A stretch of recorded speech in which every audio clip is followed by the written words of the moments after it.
Saúde os irmãos com a Shalom, com a paz. Amém? Amém. Convido você a abrir as vossas Bíblias em Hebreus capítulo 11, verso 1. Quem esteve domingo passado aqui, nós falamos sobre...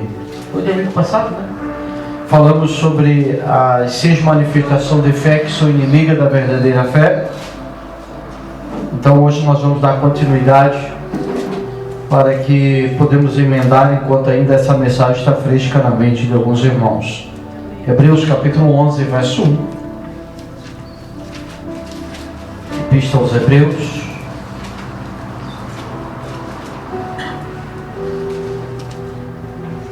Que fala assim: a fé é a certeza de que vamos receber as coisas que esperamos e a prova de que existem coisas que não podemos ver. Podeis acertar. Hoje nós vemos muitos tipos de fé que são inimigas da verdadeira fé. Nós falamos semana passada sobre a fé materializada, que é uma fé que é manifestada por aquilo que se vê, e aonde nós falamos sobre objetos energizados, falamos sobre a tempolatria, que é a adoração ao templo. Você tem uma fé motivada ou influenciada pelos adornos de algum templo, por algumas ritualidades externas, por algumas cerimônias externas, que atinge o emocional, mas não atinge o espiritual e nem atinge a sua alma. Nós falamos sobre a bençolatria, que é a adoração da bênção de Deus. Falamos sobre a altarlatria, que é, querido, a adoração ao altar, aonde se protege muito o altar, se cuida muito do altar na área externa, enquanto a Bíblia fala que o verdadeiro altar é o nosso coração, é a nossa estrutura emocional, é a nossa estrutura moral e a nossa estrutura intelectual. É daí que brota, é sobre esse altar, que é a nossa estrutura emocional, moral e intelectual, é que vai ser colocado, querido, todos os sacrifícios vivos, santos e agradáveis a Deus, conforme Ele pede para que nós façamos. Porque nós somos templo do Espírito, nós somos morada de Deus, nós temos um altar que é a nossa alma, aonde que Ele se estrutura nessas 3 estruturas, nossas emoções, nossa moral e a nossa intelectualidade. Ou seja, ter a mente de Cristo e ainda revestido com o capacete da salvação, para que não tenhamos uma fé manipulável, uma fé que venha a ser comercializada. Aprendemos também que existe diferença entre fé como dom e fé como fruto. O fé como dom remove os problemas, fé como fruto supera os problemas. Só que a fé como fruto é aquela que salva. A fé como dom é aquela que só adorna a igreja. Ela é um presente de Deus para a igreja, é uma dádiva de Deus para a igreja, mas ela não salva. Ela pode até curar uma enfermidade, levantar um paralítico, expulsar um espírito contrário, pode até fazer grande maravilha essa fé, mas ela não produz salvação, porque ela é para o âmbito externo, é para o adorno externo da igreja, é para que a igreja fique atraente, para que o mundo veja que aqui tem poder de Deus, que tem a ação de Deus. E esta fé, ela é uma fé que ela é externa, ela é uma fé que é um adorno externo da igreja. Agora, o adorno interno da igreja está na fé como fruto, que é a fidelidade. Ou seja, você ter uma fidelidade, uma fé como que te produza ser um fiel, ou seja, estar preparado para todas as circunstâncias da vida. Tempo ruim, tempo bom, a tua casa não cai, você não deixa de dar o seu fruto na estação própria, você não teme o calor do sol, as suas folhas não murcham, e tudo quanto você faz prospera, porque você está com as suas raízes estendidas para o ribeiro, e esse ribeiro é Deus, esse ribeiro é a palavra, aonde você vai ter toda a nutrição e força para servir a Deus em todos os estágios da sua vida. Amém? Vamos agora para uma segunda manifestação de fé, que é inimiga da verdadeira e genuína fé em Cristo Jesus, que é a fé mimada, que se manifesta por um relacionamento de troca, ou seja, a pessoa crê, A pessoa acredita na base daquilo que Deus vai fazer e não por aquilo que Deus já fez. Toda vez que você serve a Deus por aquilo que Ele vai fazer, você está com uma fé prematura. Você está com uma fé que não é a verdadeira fé. Você nunca pode ser grato a Deus por aquilo que Ele vai fazer. Você sempre tem que ser grato a Deus por aquilo que Ele já fez.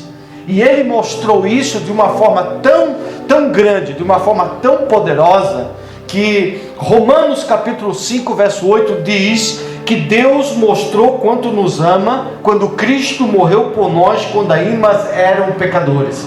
Então Deus já fez tudo o que nós precisamos. Se Deus não fizesse mais nada, Ele ainda era digno de louvor, de adoração, de honra, porque Ele mostrou o seu amor por nós. Ele já demonstrou o seu amor sacrificial por nós. Ele deu aquilo que mais precioso Ele tinha, que era o seu Filho, para morrer na cruz de Calvário, para nos salvar. Este é o grande amor. Se Deus não é que Deus não vai fazer, só que nós temos que entender que uma fé madura, uma fé amadurecida, é a fé que você adora a Deus pelo que Ele já fez. E se Ele não fizer mais nada, se eu ficar enfermo, Ele não me curar, se eu morrer com aquela enfermidade, eu ainda vou louvar a Deus, porque Ele me amou antes de eu amar Ele.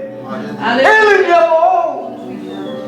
Aleluia, glória a Deus. E hoje o que nós vemos, querido, é pessoas manifestando esse tipo de fé, que é uma fé que não agrada ao Senhor. Esse tipo de fé não agrada a Deus. Nós temos que conduzir a nossa vida sempre olhando para Jesus, autor e consumador da nossa fé, sempre com nossos olhos fitos em Nele. Toda vez que um crente, ele precisa ver para crer, ele é incrédulo. Ele tem uma fé que ela é disfarçada de incredulidade. Se eu preciso ver para crer, eu não sou crente. Paulo diz que nós não andamos por vista. Nós não andamos por vista. O que Paulo está dizendo? Paulo está dizendo, eu não creio porque eu vejo. Eu não ando por vista. A minha fé não é baseada naquilo que eu vejo, é baseada naquilo que eu sinto. Aleluia. Eu não preciso ver alguém ser curado para acreditar. Eu não preciso ver um milagre para acreditar. Eu não preciso disso. Por quê? Porque eu creio pelo que eu sinto. Aleluia. E o que eu sinto? Eu sinto que Jesus habita em meu coração. Aleluia. Eu todos os dias converso com Ele. Todos os dias eu sinto a presença de Deus, porque Ele tabernaculou-se em mim, Ele passou a morar em mim, eu sou morada dEle, Ele habita dentro de mim, e Ele trabalha em mim, Ele me molda, Ele trabalha diariamente dentro de mim, e ainda quando eu não sei orar, Ele ora por mim com gemidos e me estremecem, intercedendo a Deus por minha alma. Aleluia. Glória. Então eu não posso ter uma fé por vista. O crente em São Tomé, né? Tomé era um apóstolo que ele era muito racional. Não que ele fosse errado, mas ele era racional. Ele dizia, olha, vocês viram Jesus? Viram, olha, eu não acredito.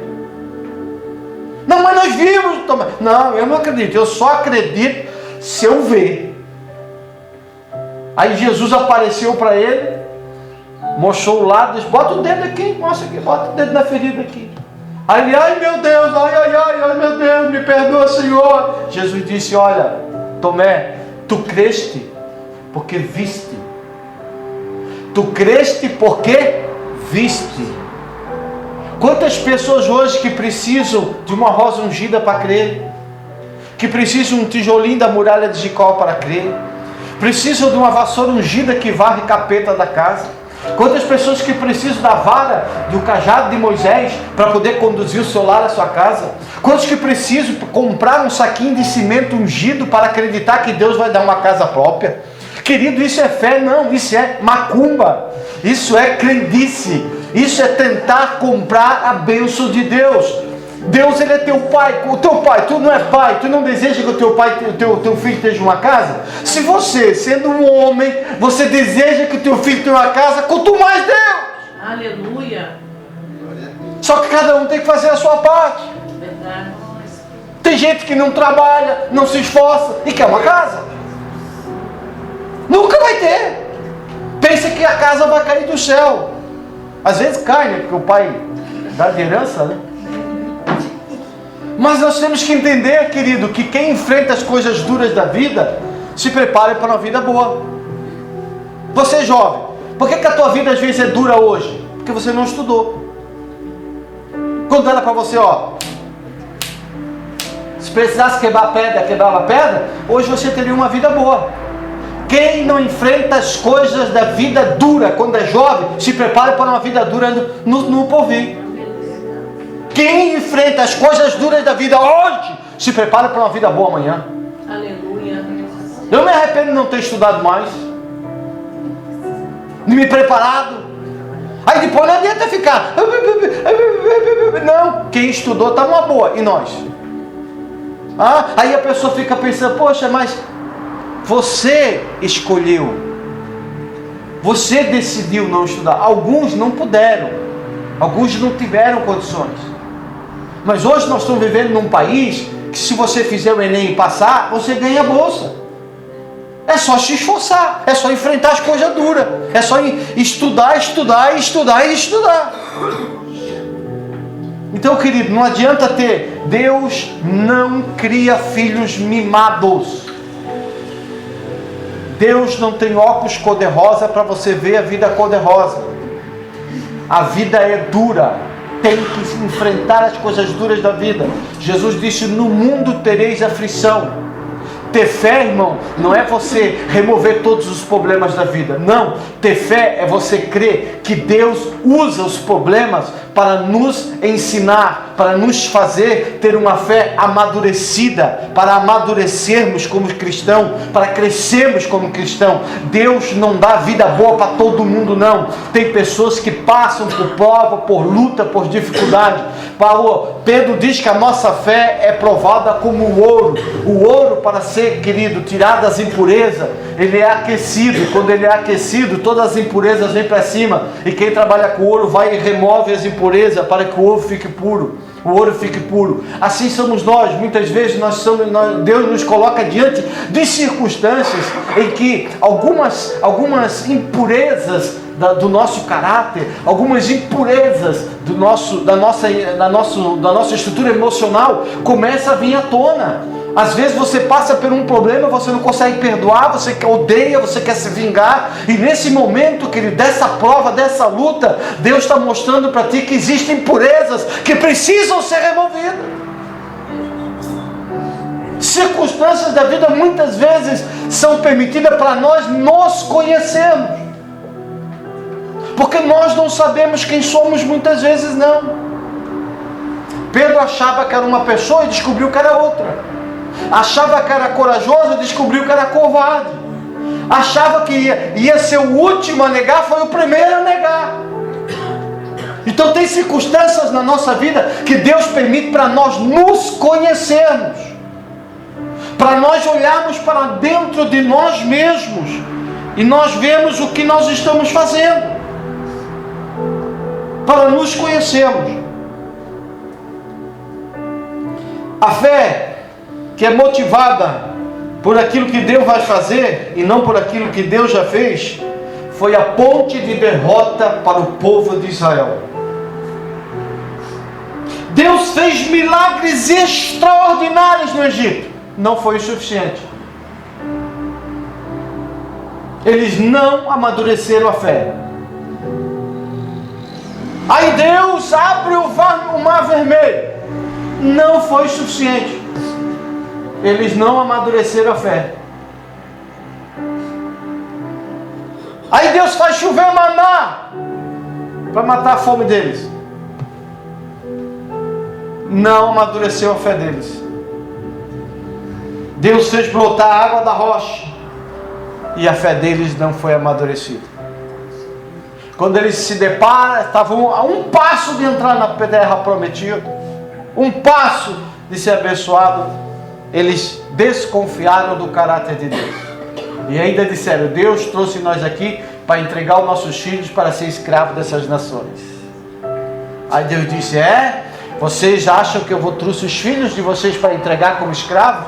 Então eu vou fazer o seguinte: eles vão entrar na terra, vocês não vão. Eles vão entrar e vão assumir a terra, agora vocês vão morrer.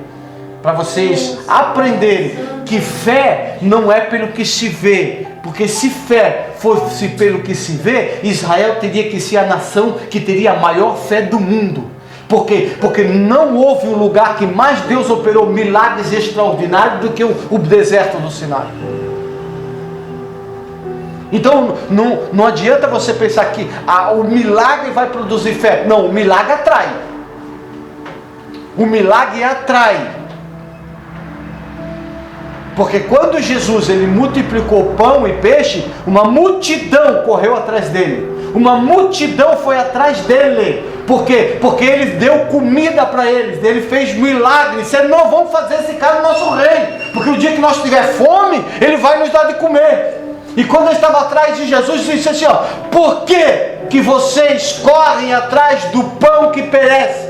Ele disse: olha, vocês têm que correr atrás do pão que não perece. E aí ele começa a trazer aquele sermão duro, ele começa a trazer aquele sermão forte, dizendo: olha, os vossos pais comeram maná no deserto e pereceram, mas aquele que comer do pão vivo que desceu do céu, que sou eu, e comer da sua carne e beber do seu sangue, vai ter vida eterna. Eles começaram a dizer: olha que duro esse sermão, que duro. E foram saindo, ficou só os 12 discípulos. Para você ver, querido, que milagre não produz fé. Porque se Jesus, querido, multiplicou o pão e peixe, que era o milagre, por que eles não creram em Jesus? Por que eles não acreditaram na mensagem de Jesus? Porque o milagre não produz fé, o milagre só atrai. Aleluia. A fé vem pela palavra e a palavra de Deus. Aleluia. A fé vem pelo ensino. A fé vem você conhecer quem é Deus, conhecer os princípios de Deus, conhecer a palavra de Deus. Aleluia. E aí Jesus já estava meio bravo, porque uma multidão tinha abandonado ele, ficou só 12. Ele olhou para os discípulos e disse: vocês também não querem ir?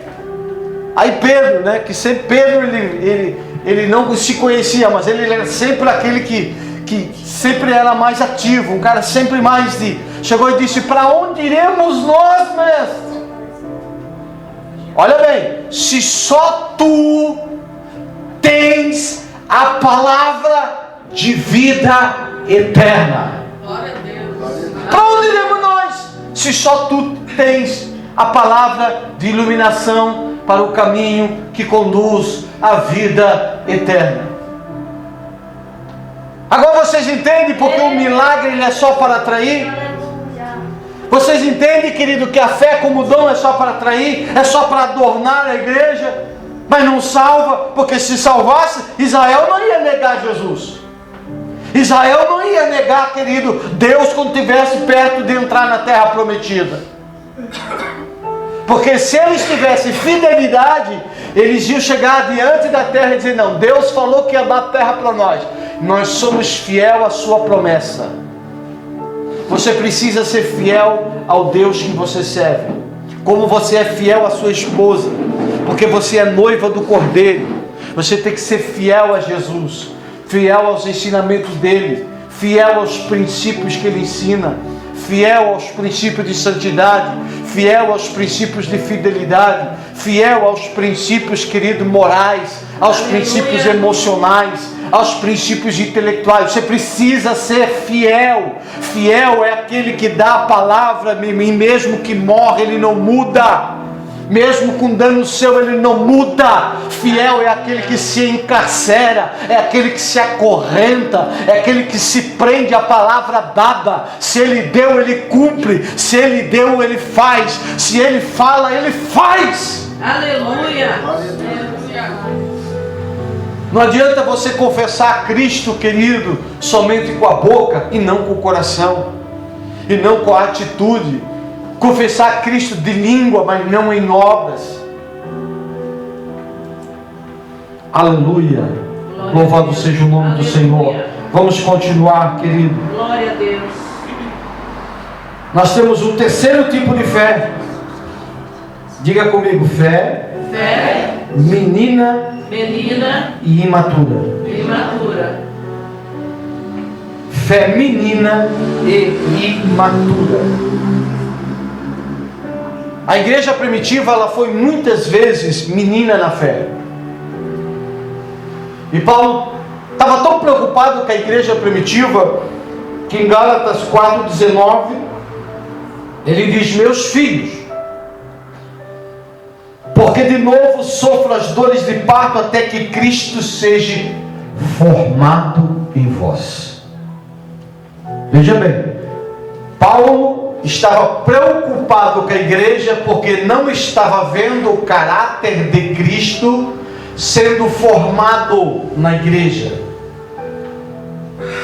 Ele via a igreja, como a igreja de Corinto que nós vamos ver, tendo o dom de discernimento de espírito, tendo o dom da palavra da sabedoria, tendo o dom da palavra do conhecimento. Ele via igrejas tendo dom, querido, da fé, dom de maravilhas, dom de curas. Ele via as igrejas tendo dom, querido, de variação de língua, de profecia, de interpretação de língua. Só que ele sacudia a cabeça e dizia assim: eu não consigo ver Cristo em vocês. Porque Cristo está em mim é diferente de Cristo estar comigo. Os dons de Deus estando comigo não faz de mim um cristão. Porque cristão é aquele que tem Cristo formado no caráter. Aleluia! Tem Cristo formado no comportamento. Tem Cristo formado no emocional, onde sabe perdoar, ama, sabe orar pelos aquele que vos persegue, sabe amar seus inimigos, sabe perdoar as pessoas, sabe entender as pessoas, sabe ter empatia, se colocar no lugar das pessoas, tem uma moral íntegra, paga suas contas, é honesto, é sincero, é verdadeiro. Aleluia. É uma pessoa que se pode confiar, é uma pessoa que transmite confiança, é uma pessoa que, querido, está com a sua mente bem, querido, estruturada. Aleluia. Está com a sua mente convertida, sua mente transformada, sua mente cativa em Cristo. Paulo diz: eu sofro como uma mulher a dor de parto. Quem já ganhou filho aqui sabe o quanto que Paulo está dizendo que ele sofria. Até que Cristo seja formado em vós. E ele está falando isso com uma igreja que tinha os 9 dons espirituais. As igrejas dessa época primitiva eram igrejas que eram completamente adornadas. Igrejas que tinham os 9 dons os 9 dons espirituais e os 5 dons ministeriais. E olha por que eu digo que é menina? Porque Paulo, quando ele fala à igreja de Corinto, ele diz assim, ó, no capítulo 3, versículo 1 ao 7. Preste atenção. Isso aqui é sério, irmão. Isso é sério. Cristo está comigo é uma coisa, Cristo está em mim é outra. Cristo adornar a igreja de forma externa com os dons é uma coisa. Agora Cristo está formado no nosso caráter é outra coisa. O que é ter Cristo formado no caráter? É sempre você perguntar: se fosse Jesus, o que ele faria?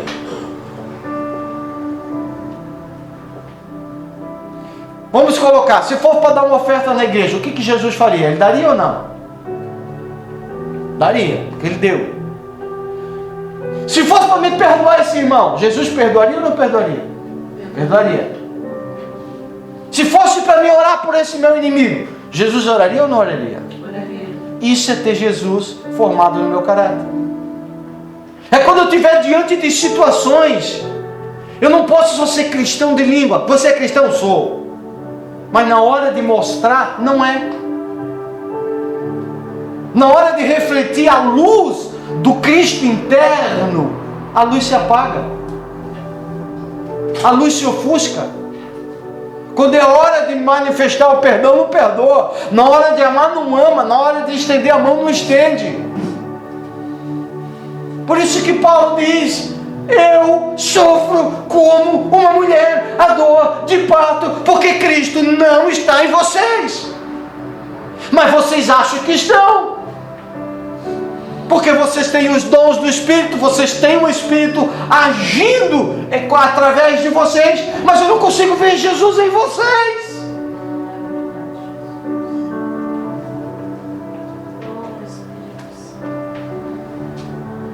Que se cada um tivesse essa fé que Paulo tinha de ver isso, como eu vejo hoje também. Eu, quando eu vou estudar o nível de um caráter de um cristão, eu não olho os dons, eu olho os frutos. Eu olho para ver se eu vejo Jesus na vida da pessoa. Se Jesus está sendo formado no caráter da pessoa. Na hora de você escolher falar a verdade ou a mentira, Jesus ia falar a verdade ou a mentira? Mas muitas vezes nós falamos a mentira. E aí nós negamos a Cristo, negamos seus princípios, negamos o que Ele nos ensinou. Por isso, querido, que ser cristão, Jesus disse que o caminho é estreito. O caminho é estreito não é por causa de uso e costume, que por ano eu vi pastores pregando isso. O caminho é estreito porque você tem que amar de uma forma extraordinária. Você tem que ter capacidades emocionais extraordinárias. Você tem que ter uma moral. Você tem que ser uma pessoa que quando você fala, as pessoas confiam. Você tem que construir um nome. Paulo diz assim: eu, porém, irmãos, não vos pude falar como espirituais, e sim como carnais, como crianças em Cristo. Preste bem atenção. Ele está chamando de menino, uma feminina, por uma igreja que tinha 9 dons. A igreja de Corinto. Ele disse: olha, vocês são meninos. Por quê? Ele disse: leite vos deis a beber, não vos dei alimento sólido, porque ainda não podeis suportá-lo, e nem ainda agora podeis, porque ainda sois carnais. Paulo está chamando uma igreja de carnal, que tinha 9 dons espiritual. O que Paulo está nos ensinando? Que espiritualidade não é ter dom. Você pode ter dom e ser carnal. O que é ter dom e ser carnal? Você, no decorrer da sua vida, você recebeu um dom de Deus dá, Ele não tira. Só que depois você deixou de espiritual e começou a ser carnal. Em vez de obedecer ao Espírito, começa a obedecer a carne. Você fala em língua estranha, você profetiza, mas você é carnal. Você segue a carne, você não segue o Espírito. E Paulo está dizendo para uma igreja: olha, vocês não puderam beber comida sólida, porque vocês são carnais. Por quando havendo entre vós, olha o que havia dentro da igreja de Corinto, eles com todos os dons, todos. Há entre vocês, primeiro, ciúmes. Eles tinham todos os dons, mas eram ciumentos. Ciúme é uma obra da carne. Há contendas, brigas, discussões, desavenças. Não é assim que sois carnais e andais segundo os homens? Eles tinham todos os dons, mas eles eram antropólatras. O que é antropólatras? A antropologia é o estudo do homem. Antropolatria é a adoração ao ser humano, adoração ao homem. Na igreja de Corinto tinha um grupo que era só de Paulo. Dizia: eu sou de Paulo. Outros diziam: eu sou de Apolo. Aí Paulo diz: isto não é evidente que andais segundo os homens? Quem é Apolo? Quem é Paulo? Servo por meio de quem creste, e isto conforme o Senhor concedeu a cada um. Eu plantei, Apolo regou, mas o crescimento vem de Deus. De modo que nem o que planta é alguma coisa, nem o que rega, mas Deus que dá o crescimento. Fé menina. O que é uma fé menina? Para nós se sintetizar, é uma fé que me faz conseguir os dons de Deus, mas não faz eu conseguir o caráter de Cristo. Faz eu ter os 9 dons de Deus, mas não ter o caráter de Cristo. E com isso, se Paulo sofre como uma mulher a dor de parto, até que Cristo fosse formado, querido, na igreja, tu imagina Jesus hoje quando ele não consegue ser formado em você. Quando ele tenta colocar dentro do teu emocional os seus princípios, tenta colocar dentro da tua estrutura moral a sua santidade, tenta colocar dentro da sua estrutura intelectual a sua justiça, e ele não consegue. Essa é a realidade que muitas pessoas não conseguem entender, não conseguem compreender. E aí tem sua fé, querido, manipulada, enganada, porque as pessoas elas vão pelo que vê. Elas veem uma pessoa falando estranha, acham que é espiritual. Vê uma pessoa profetizando, acha que é espiritual. Vê uma pessoa sendo curada de um câncer, acha que aquele que curou é espiritual. Ele pode curar uma pessoa de câncer, pode fazer o milagre que for. Se ele não tiver o fruto, ele é carnal. A igreja de Corinto estava fazendo isso. Por que você acha que tantas pessoas hoje estão sendo iludidas, estão sendo enganadas, estão sendo manipuladas, estão tendo a sua fé comercializada? Porque as pessoas têm uma fé pelo que vê, e não pelo que sente, não pelo que crê, não pelo que a Bíblia ensina, pelo que a palavra ensina. Paulo aqui está dizendo, a quarta manifestação de fé é a fé, que é a fé pobre, cega e nu. O que é uma fé pobre, cega e nu? É a igreja de Laodiceia. A pessoa, o que é uma fé pobre, cega e nu? É aquela fé que se baseia, que a fé está condicionada àquilo que você tem. Se eu tenho fé. Se eu tenho uma casa, eu tenho fé. Se eu tenho um carro, eu tenho fé. Se eu tenho dinheiro, eu tenho fé. Agora, se eu sou pobre, eu não tenho carro, eu não tenho casa, eu sou um Zé Mané, eu sou um Zé Ruela. Eu não tenho fé. Porque se eu tivesse fé, eu não estava nessa situação. Se eu tivesse fé, eu não estava assim. Se eu tivesse fé, eu tinha dinheiro. Não é isso que a teologia da prosperidade prega? Se você é crente, você serve a Deus, você não pode aceitar essa situação. Não é isso? Deus. Aí coloca, querido, uma classe. A classe dos crentes que tem fé e a classe dos Zé Mané. Foi isso que Jesus ensinou? Pelo contrário, Jesus disse, bem-aventurados os pobres, porque deles será o reino de Deus. Porque o pobre aceita o reino de Deus com mais facilidade. O rico é mais fácil um camelo passar no fundo da agulha do que ele entrar no céu. As pessoas leem isso, mas não entendem, não compreendem. É pecado eu ser rico? Não, não é pecado eu ser rico. Agora, é pecado eu ser escravo da riqueza. Eu ser escravo do dinheiro. E eu permitir e achar que eu sou alguma coisa porque eu tenho. Não, você é alguma coisa que você é. Deus não olha o que você tem, Deus olha o que você é. Aleluia. Quando Deus, querido, está tendo uma conversa com um dos Elohim, com um dos anjos, conhecido como Ra-Satã, ele disse, tu anda pela terra? Sim, eu andei pela terra, observando os homens. Tá, tu andou na terra observando os homens? Sim, andei na terra observando os homens. Viste o meu servo Jó, como ele tem fé, como ele é uma pessoa cheia de fé? O que Deus falou para Satanás? Viste as 7.000 ovelhas que ele tem? Viste os 3.000 camelos que ele tem? Olha que homem de fé. Viste as 500 jumentas que ele tem? As 500 juntas de boi que ele tem? Viste quantos empregados ele tem? Olha que homem de fé. Foi isso que Deus falou? Deus usou a base do ter para dizer que Jó tinha fé? Para dizer que Jó era fiel? Não, ele não usou o ter, ele usou o ser.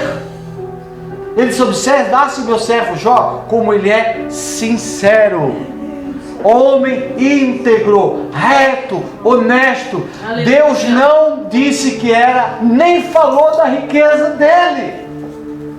Quem falou da riqueza dele foi Satanás. Deus falou da qualidade, da fidelidade dele, do ser dele, do ser honesto, do ser santo, do ser. Mas o diabo disse, não, mas ele é porque tu deu. Aí então Deus pode lá tirar.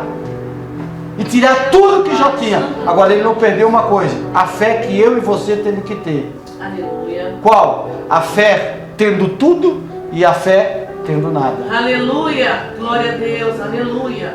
A fé estando lá em cima e a fé estando lá embaixo. Da mesma forma, da mesma maneira. Jó, ele é o exemplo de vida e fé que não é uma fé circunstancializada. Ele não era crente porque ele tinha, ele era crente porque ele era servo de Deus. Aleluia. Glória. Ele era servo de Deus. E Deus deu o testemunho dele. Glória a Deus. Amém? Amém. Já estou encerrando. Vou passar que tem a ceia. Vamos ficar por aqui mesmo, tá bom? Aleluia. Ficamos com Jó então. Amém. Aleluia. Aleluia, Jesus. Você é pelo que você Deus, quando olha para você, Ele valoriza você pelo que você é, não pelo que você tem. Aleluia. Pelo que você é, pelo seu coração. Aleluia. Jesus falou, por isso que a igreja de Laodiceia levou uma repreensão, porque eles diziam, ricos tu, não tenho falta de nada, somos a melhor igreja, somos a igreja que mata pau, olha nossos templos, olha os nossos púlpitos, olha nossos pisos da igreja, olha, Jesus olhou e disse para eles, vocês são pobres, vocês são cegos e vocês são nus, porque vocês acham que eu olho o que vocês têm. Não, eu quero que vocês sejam. Aleluia. Eu quero ser de vocês. Aleluia. E uma coisa que vocês não são fiéis. Se colocamos de pé, vocês são mornos. Vocês andam com um pé no mundo e um pé na igreja. Um pé nos meus princípios e um pé nos princípios do mundo. Escolha hoje que tipo de fé você quer ter. E saiba que a igreja de Corinto pagou caro. A igreja de Corinto pagou caro. Sofreu. Porque não soube, querido, entender o que é ter Cristo no caráter. Ter Cristo em e não com. Eu não quero Deus só comigo. Eu quero Deus em mim.